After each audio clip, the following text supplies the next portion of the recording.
Hello বন্ধুরা, welcome to my another video. আমাদের অনেকের বাড়িতেই পুরনো কানের দুল আছে, যেগুলো আমরা ব্যবহার করি না, আবার ফেলেও দিই না। আজ তোমাদের সেই পুরনো দুল দিয়েই নতুন কানের দুল বানিয়ে দেখাবো।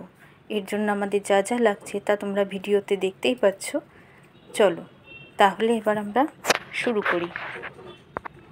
প্রথমে আমি লাল কাপড় নিয়ে নিয়েছি। এরপর একটা ঢাকনার সাহায্যে আমি 10টা রাউন্ড করে নেব। এরপর কাঁচির সাহায্যে সেই রাউন্ডগুলোকে সাবধানে কেটে নিতে হবে। খুব সাবধানে কাটবে, যেন এবড়ো খেবড়ো না হয়ে যায়। টোটালে 10টা করতে হবে। এরপরে সুতোর সাহায্যে আমি কাপড়ের গোল টুকরোগুলোকে ভালো করে সেলাই করে নেব। সেলাই করা হয়ে গেলে সুতোটা টেনে নিয়ে আমি সেটাকে একটি ফুলের শেপ দিয়ে দেব, যাতে সেটাকে দেখে মনে হয় যে ছোট একটি ফুল। ভালো করে পাপড়িগুলোকে সেলাই করবে, যাতে সেগুলো কিন্তু খুলে না যায়। খুব ভালো করে সেলাই করে নিতে হবে। আমাদের ফুল কিন্তু রেডি।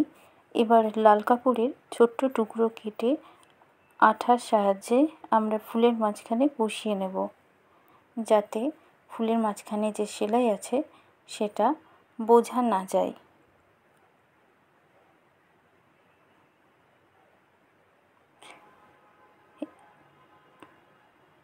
এবার আমি এটাকে বেশ কিছুক্ষণের জন্য রোদ্দুরে রেখে দিয়েছিলাম।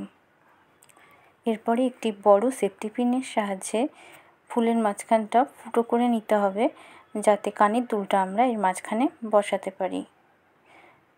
এবার তোমাদের আমি বসিয়ে দেখাচ্ছি। দেখো কত সুন্দর দেখতে লাগছে, খুব মিষ্টি লাগছে না?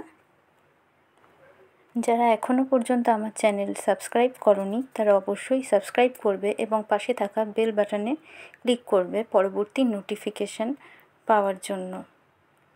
আর অবশ্যই লাইক করতে কিন্তু ভুলো না।